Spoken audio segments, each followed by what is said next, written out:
Wow. Looks like we've got a ton of stuff here about IBM Watson. Yeah, a lot to dig into. So you ready for a deep dive? Always ready for that. Okay, so we're talking about a computer system, right? One that can actually answer questions, like in plain English. Yeah, like imagine having a super-powered research librarian who can scan millions of pages in just seconds. That's basically Watson. I like that analogy. So for those out there who might not be familiar, IBM Watson, it's all about understanding and responding to questions, just like you'd ask a person. Right, and that's huge in the world of AI. Definitely. And it all goes back, wait, how far back does this go? To the 1950s at IBM Research? They've been into AI for a long time. Even created Fortran, that early programming language. Oh yeah, Fortran, that rings a bell. But before we get to Watson, we have to talk about Deep Blue, right? Absolutely. Deep Blue, that was a supercomputer that beat, wait, who was it? Gary Kasparov. Kasparov, yeah, the chess grandmaster. Yeah. It was 1997. What a moment. Talk about a turning point for IBM. Put them on a map as a serious force in AI, really paved the way for projects like Watson. It was huge. That victory got everyone excited about AI, but the Jeopardy challenge, that's what really got Watson going, right? Yeah, it was the perfect challenge for AI. Because Jeopardy Mhm. is not just about knowing a bunch of facts, it's about understanding wordplay, puns, all those subtle things in language. It's amazing how much goes into understanding a simple Jeopardy clue. So IBM went all in. They created, what was it called, the Deep QA project? That's the one. And they put David Ferrucci in charge. Mhm. The team spent years getting Watson ready. And all that work paid off. 2011, Watson goes up against, hold on, who are the champs again? Ken Jennings and Brad Rutter. Jeopardy. Legends. And it was a huge TV event. And Watson crushed it, won that $1 million prize, which IBM donated, right, to charity. That's right. It was more than just a game show. It was a statement. It showed the world what AI could really do. Okay, but how did Watson actually do it? I mean, it's not like it just magically knows all the answers. Right. It all starts with analyzing the question, breaking it down, finding those keywords and phrases. And then Then it searches through this gigantic database looking for related terms, concepts, anything that might be connected. Wait, but how big are we talking? Like bigger than a set of encyclopedias? Way bigger. Think 200 million pages of content. Yeah. During the Jeopardy match, it had access to all that. Whoa, 200 million. So it finds all this info, but how does it actually choose the answer? So this is where it gets really cool. Watson uses over 100 different language analysis algorithms all at the same time. 100. That's a lot. It is. And each one looks at the question differently. And then Watson takes all those results, compares them, and ranks how confident it is in each possible answer. So it's like a team of, I don't know, detectives all working on the same case but from different angles. Perfect analogy. And the more those algorithms agree on an answer, the more confident Watson gets. Oh, and we can't forget the speed. It does all of this in seconds. It was crazy fast. I remember that robotic finger on the buzzer. It was almost unfair how quickly it could react. Well, there's a bit of adjustment there. At first, Watson was signaling electronically, but for TV, they wanted something visual for that Jeopardy buzz. So they gave it that little finger to actually press the button. Right. Clever. And the voice. Did they get an actor just for Watson? They actually used recordings from an actor named Jeff Woodman. The recordings were meant for a text-to-speech program. Wow, so they repurposed those recordings and gave Watson that surprisingly human voice. But even with all that brain power, Watson wasn't perfect. Oh, you mean the famous "What is Toronto" moment in Final Jeopardy? That's the one. Great TV, but how could something so smart make such a, well, kind of dumb mistake? Even the best AI can slip up, There are theories about what happened. Maybe Watson got confused because the clue didn't specifically say U.S. city. Huh. I thought Watson was supposed to understand those subtle language details. It can, to a degree, but there are limits. AI is always being developed and improved. Another thought is that maybe U.S. cities was too broad, and so Watson considered Canadian cities with American sports teams, like Toronto. So even with all that knowledge, there were still gaps in Watson's understanding. Exactly. That's part of what makes AI so fascinating. It's always learning, always growing. Sometimes those mistakes are as important as the victories. It's true. That Toronto flub showed us that AI, even at its most advanced, is still a work in progress. But Watson's Jeopardy win, it was a huge moment. It opened up so many possibilities for AI, not just in games, but in the real world too. And that's where things get really exciting. Watson's success created this huge wave of interest in thinking machines. And IBM, they quickly realized the potential for using Watson's capabilities to solve real-world problems. So it went from game show star to problem solver. What an evolution. And it's an evolution that's still happening. IBM kept developing Watson, which eventually led to the creation of Watsonx, their next-generation AI platform. Watson's.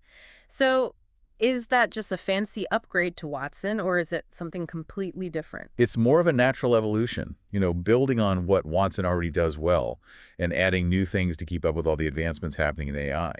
I'm all ears. Tell me more about how Watson's been used in the real world, and how does this new Watson's platform fit into all of this? Okay, let's start with healthcare. One of the fields where Watson has shown some truly amazing potential. I've heard about Watson helping doctors, but how does that actually work in practice? Okay, imagine this.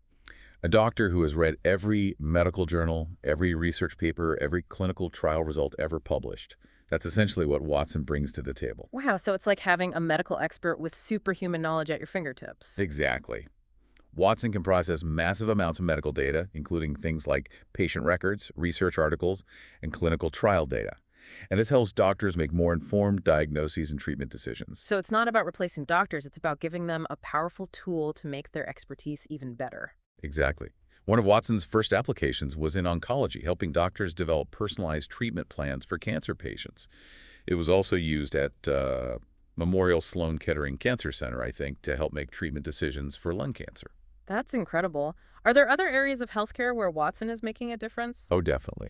Watson is being used in many different medical fields now, things like radiology, genomics, even drug discovery. Yeah. It can even analyze those complex medical images, like X-rays and MRIs, to help radiologists identify and diagnose conditions more accurately. It sounds like Watson is becoming essential in so many parts of healthcare. But what about outside of medicine? What other industries have adopted Watson? Oh, there are plenty. Watson is used in finance, where it helps with things like managing risk, detecting fraud, and even providing personalized customer service. For example, it can analyze financial transactions, and identify patterns that might indicate fraudulent activity.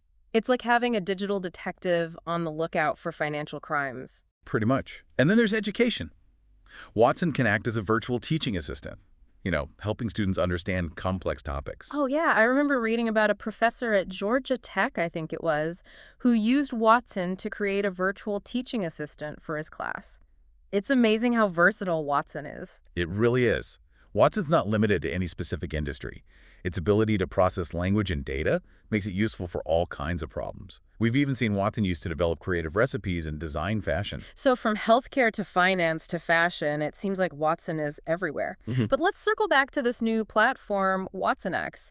How does it build upon what Watson can already do? Okay, well, Watson X takes all the best parts of Watson and adds new features. One of the key things about Watson X is its focus on, have you heard of foundation models? Foundation models. Honestly, that sounds like something straight out of science fiction. It might sound futuristic, but foundation models are becoming a really important part of modern AI. They're basically large language models that are trained on massive amounts of text and code. This gives them this really broad understanding of language and lets them do things like, generate really human-like text, translate between languages, even write different kinds of creative content, and answer your questions in a comprehensive way. So it's like giving Watson an even bigger brain, allowing it to understand and generate language even better. Exactly. And WatsonX.ai, which is their studio for AI developers, gives you access to a huge library of these foundation models. WatsonX.ai. So is that a separate thing from Watson? It's part of the WatsonX platform. It's the part where developers go to build and train their AI models.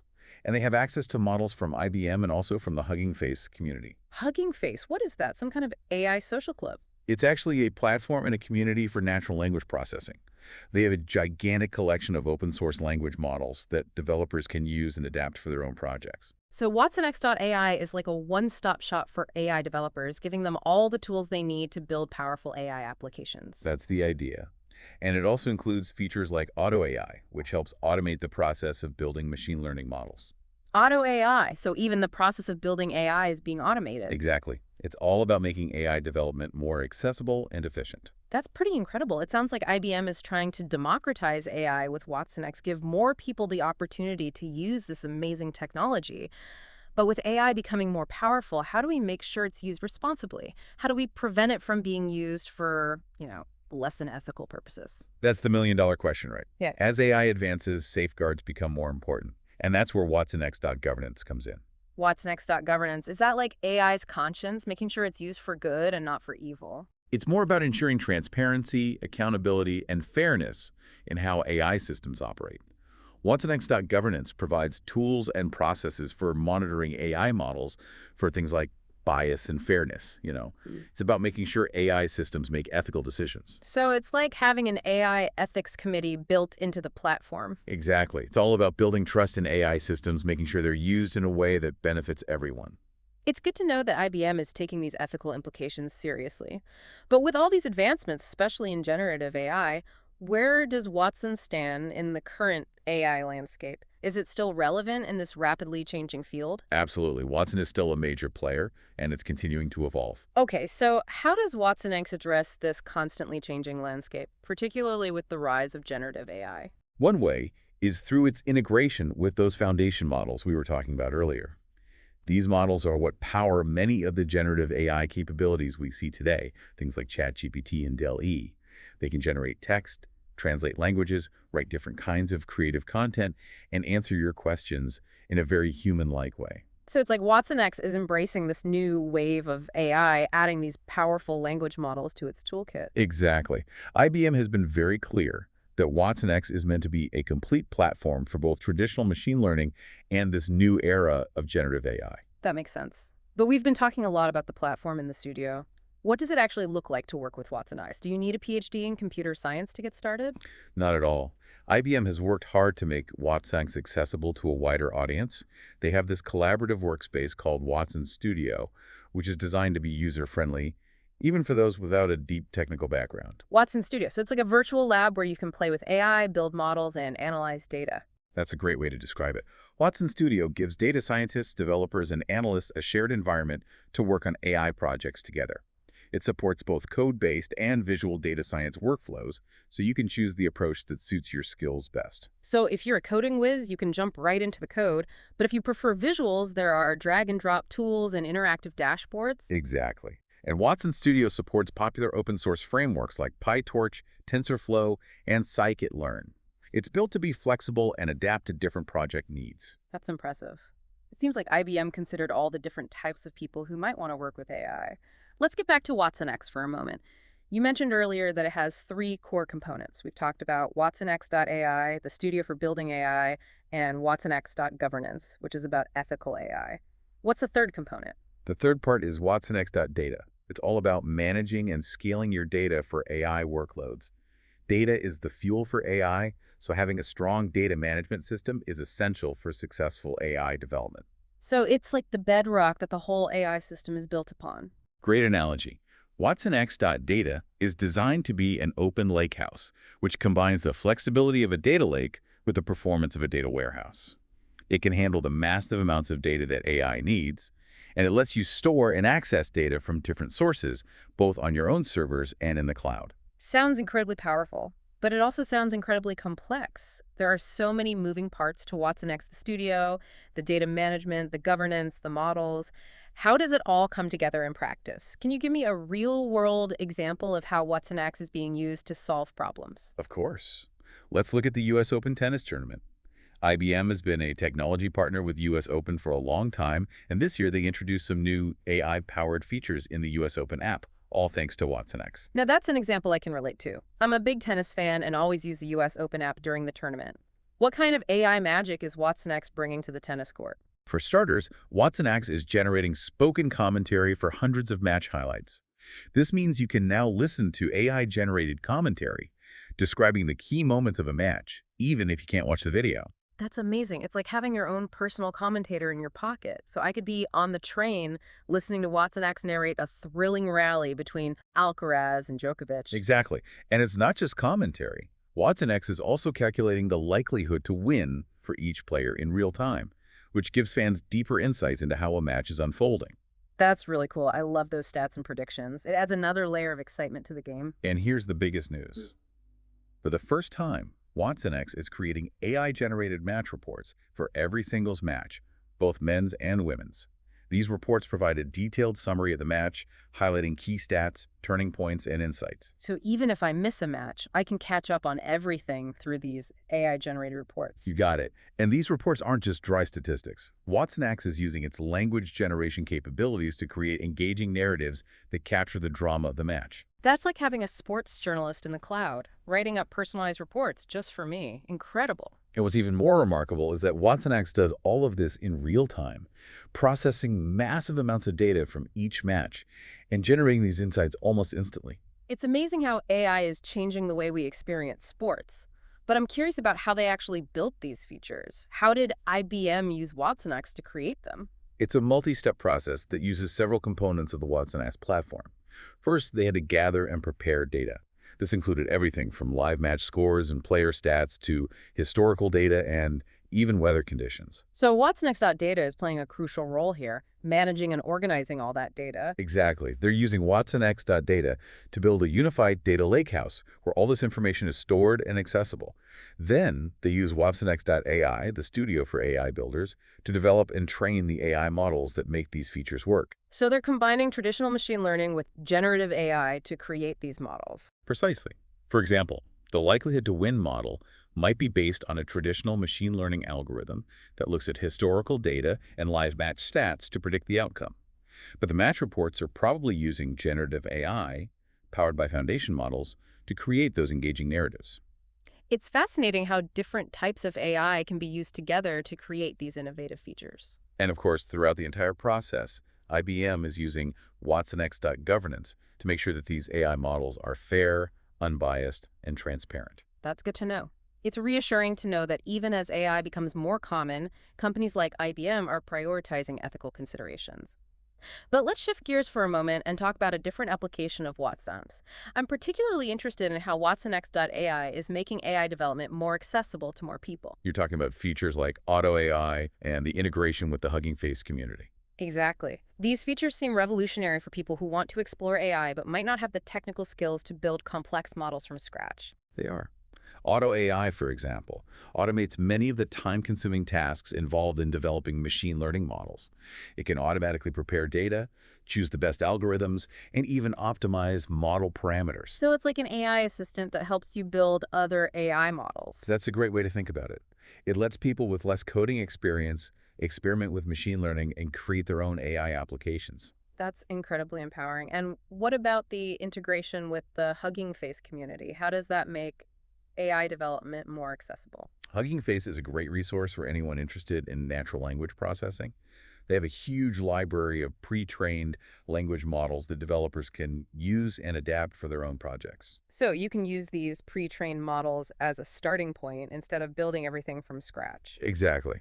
It's like having a toolbox full of ready-made AI components that you can assemble and customize to build your own unique applications. That sounds incredibly helpful. It seems like IBM is really breaking down the barriers to AI development with WatsonX.ai, giving more people the opportunity to explore and experiment with this technology. And that's one of the most exciting things about Watsonx. It's not just about providing powerful AI capabilities. It's also about making those capabilities available to a wider audience, allowing more people to tap into the potential of AI. This is also fascinating. It seems like Watson has evolved a lot since its Jeopardy days, becoming a comprehensive platform that's shaping the future of AI.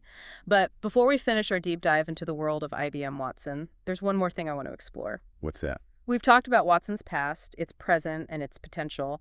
But what about its future? Where do you see Watson and AI in general going in the years to come? That's a great question, and a complex one to answer definitively. But I can offer some thoughts based on what we're seeing now and where AI research is heading. Well, I think we're going to see AI become even more a part of our everyday lives. It's already in so many things we use, like our phones, smart speakers, social media, you name it. But that's just the beginning. As AI gets even smarter, we'll see it being used in more and more areas of our lives. Things like healthcare, education, transportation, even entertainment. So AI is going to be everywhere. I think that's a pretty safe bet. And with that comes a lot of opportunities, but also some challenges. AI can help us solve some really big problems in the world, like climate change or finding cures for diseases. But we have to be careful about how it's developed and used. So it's like this double-edged sword. Incredible potential for good, but we have to be really responsible with it. Exactly. And that brings us back to something we talked about earlier, AI governance. It's becoming more important than ever. Right, we need to have some rules in place, some guidelines to make sure AI is used ethically and for the good of everyone. Absolutely. We can't just assume that AI will always do the right thing. We need to understand how it makes decisions, look for any bias, and make sure those decisions align with our values. It's like in those sci-fi movies where AI gets super smart and takes over. Right, those stories are like cautionary tales, reminding us that with great power comes great responsibility. We have to be proactive in shaping the future of AI. So what can we actually do? As individuals, as a society, how can we make sure AI is a force for good? Well, first, we need to stay informed. Keep learning about AI, what it can do, what it can't do, and the ethical questions that come with it. The more we understand AI, the better prepared we'll be to make good decisions about its development and use. So education is key, and not just for the experts, but for everyone. Absolutely. And don't just learn in isolation. Talk about it with people. Have conversations with your friends, family, colleagues, even your elected officials. Talk about AI and what it means for our future. Open dialogue is essential. I like that. But what about those of us who aren't, computer scientists or AI specialists? Do we even have a role to play in shaping the future of AI? Absolutely. In fact, I think it's even more important for those who aren't directly involved in AI development to speak up. AI is going to affect all of our lives, so we should all have a say in how it's developed and used. I never thought about it like that. It's empowering to think that the future of AI isn't just in the hands of a few experts, it's in all of our hands. Exactly. We all have a responsibility to think critically about AI, to ask questions, and to demand that it be used in a way that benefits all of humanity. So, to sum things up, if there's one key takeaway you want our listeners to leave with, what would it be? Don't be afraid of AI, but don't be passive either. Embrace its potential, but stay aware of the risks. Most importantly, join the conversation. The future of AI is too important to be left to chance. That's a great message. It's been fascinating exploring the world of IBM Watson, seeing how it's grown from a Jeopardy champion into this powerful force that's shaping the future of AI. And we've only scratched the surface. We have. But hopefully this deep dive has given our listeners a good starting point for understanding IBM Watson and its place in the world of AI. It definitely has. But now I'm curious about the bigger picture. Where does Watson fit into the overall landscape of AI? How does it compare to other AI systems out there? That's a great question. To answer that, we need to zoom out a bit and look at the state of AI today. What are the big trends, the major advancements that are shaping the field? Okay, so let's take a step back and look at the AI landscape as a whole. What are some of the key things that are happening in AI right now? Well, we already talked about one of the biggest trends, the rise of generative AI and those powerful foundation models. These large language models can create incredibly realistic text, code, even images and music. They're changing the way we interact with computers, opening up all sorts of creative possibilities. Generative AI is definitely a hot topic these days. It seems like everyone's talking about ChatGPT. What other trends are shaping the world of AI? Another big one is the focus on responsible AI development. As AI becomes more powerful and integrated into our lives, it's more important than ever to make sure it's being used ethically and in a way that benefits everyone. We talked about how WatsonX.governance is addressing that, but it seems like it's something the entire AI industry needs to focus on. Absolutely. It's not enough to just build amazing AI systems. We also have to think about the consequences and make sure they're being used for good. So responsible AI, it's not just a nice to have, it's a must have. It should be. And along with that, we're also seeing a growing need for AI systems that are explainable. As AI is used to make more and more important decisions, it's crucial that we can understand how those decisions are being made. Explainable AI is all about making sure AI systems can provide clear, understandable reasons for their choices. So it's like saying, hey, AI, show me your work. Let me understand your thought process. Exactly. And this is especially important in fields like healthcare, finance, criminal justice, areas where the stakes are high, and AI's decisions can have a big impact. It makes sense that responsible AI and explainable AI go hand in hand. They do. And they both tie into the need for strong AI governance. As AI becomes more prevalent, we need guidelines and regulations to make sure it's being used safely and ethically. It feels like we're at this critical point in the development of AI. We have this incredible technology with so much potential, but we need to be very careful and thoughtful about how it's used. You're absolutely right. And that brings us back to your question about where Watson fits into all of this. Right. With all these advancements and changes happening in AI, where does Watson stand? Is it still a major player? Absolutely. Watson's evolution into WatsonX is proof that it's still relevant and adapting to the changing AI landscape. By incorporating those foundation models, strengthening its data management capabilities, and focusing on responsible AI principles, WatsonX is setting itself up as a comprehensive and future-proof platform. So Watson's not just resting on its laurels, it's changing and evolving to stay competitive. Exactly. And that's what makes Watson so interesting to observe. It's a reflection of the broader AI industry, always pushing boundaries while also considering the ethical and societal implications of this powerful technology. I'm starting to understand why you're so fascinated by AI. It's not just about the tech itself, it's about the impact it's having on the world and all the questions it raises about where AI is going and how it will shape our future. That's it, exactly. That's why it's so important to have these conversations, to look at all sides of AI and to consider both the potential benefits and the potential risks. You've given me a lot to think about. It's been amazing to delve into the world of IBM Watson and see how far it's come since those Jeopardy days. It's become this powerful platform that's influencing the future of AI. And we've really just scratched the surface. There's still so much more to learn and explore in the world of AI. That's for sure. But this has been an incredible overview of IBM Watson's journey and its role in the larger AI landscape. Before we wrap up our deep dive, I have one final question. Okay, I'm ready. What is it? We've discussed Watson's past, its present, and its potential, but I'm curious about your thoughts on its future. Where do you see Watson and the field of AI in general heading in the next few years? That's a big question, and it's hard to give a definitive answer. But I can offer some thoughts based on the trends we're seeing and where AI research is going. So what does your crystal ball tell you about the future of AI? Well, I think we're going to see AI become even more integrated into our daily lives. It's already in a lot of the devices and services we use, smartphones, smart speakers, social media, you name it. But that's really just the beginning. As AI systems become more advanced, more capable, we'll see them used in even more areas of our lives. Things like healthcare, education, transportation, entertainment, you name it. So AI is going to be everywhere. I think it's a pretty safe bet. And that brings both opportunities and challenges, right? On the one hand, AI has the potential to help us solve some of the world's biggest problems, things like climate change, diseases, poverty, inequality. But on the other hand, we have to be careful and make sure that AI is being developed and used responsibly. It's that same balance we've been talking about all along, harnessing the power of AI for good while being mindful of the potential risks. You got it. And I think one of the biggest challenges going forward is going to be making sure that AI systems are aligned with human values and goals. As these systems become more independent, more capable of making their own decisions, we have to ensure that those decisions align with what we as humans believe is ethical and beneficial. So it's not just about building smarter AI, it's about building AI that reflects our values and goals as human beings. Exactly. And that's going to require ongoing conversation and collaboration. We need AI researchers, developers, policymakers, and everyday people all working together. We have to have open and honest conversations about the future we want to build with AI and make sure it's used in a way that benefits everyone. So the future of AI isn't just a technological question, it's a social and ethical question as well. Absolutely. And that's what makes it so exciting to be part of this conversation. Yeah. We're not just shaping the future of technology, we're shaping the future of our world.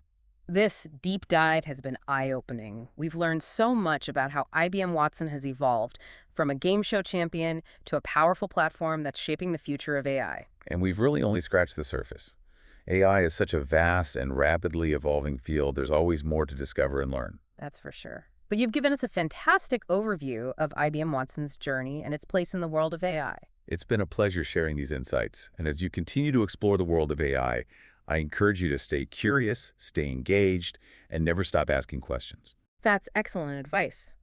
The future of AI is filled with possibilities, and it's up to all of us to shape how this incredible technology develops. Well said. And I think it's important to keep in mind as we move forward that the most important question isn't simply what can AI do, but what should AI do?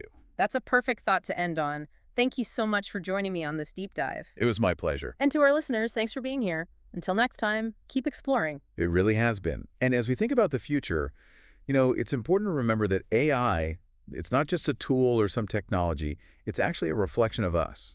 The AI we build, it's a product of our own creativity, our own values, our goals as humans. That's a really interesting perspective. So we're basically building a mirror, right? As we develop AI, it reflects back who we are as a society. Exactly. And that's why these conversations about AI are so important. We need to think about the ethical implications, the social impact, not just the technical stuff. It's a good reminder that AI isn't just some neutral force. It's a powerful tool, and how we choose to use it today, that's going to shape how it's used in the future. I couldn't agree more. And those decisions, they're not just for the AI experts. They involve everyone. As AI becomes more a part of our lives, we all need to stay informed, be engaged, and help guide how it evolves. So it's not just a conversation for the techies, it's something we should all be thinking about. Absolutely. AI will impact everyone, so everyone should have a voice in shaping its development and use. It's about asking questions, being aware of the potential consequences, and making sure AI is used in a way that benefits us all. This deep dive has been incredible. We've learned so much about IBM Watson, its journey from Jeopardy, Yeah. champion to the Watson X platform, and all the bigger trends shaping the future of AI. And this is really just the tip of the iceberg. AI is this huge, constantly changing field. There's so much more out there to explore and discover. That's for sure. You've given us such a solid understanding of IBM Watson and where it fits within the AI landscape. It's been my pleasure. And as you continue to explore this world of I encourage you, stay curious, keep learning, and never be afraid to ask questions. That's great advice. The future of AI is full of possibility, and it's really up to all of us to shape how this amazing technology evolves. Well said. And as we move forward, I think it's important to remember that the most important question isn't just what can AI do, but what should it do? That's a perfect thought to end our deep dive on. Thank you so much for joining me today. This is great being here. And to all our listeners, thanks for being a part of this. Until next time, keep exploring.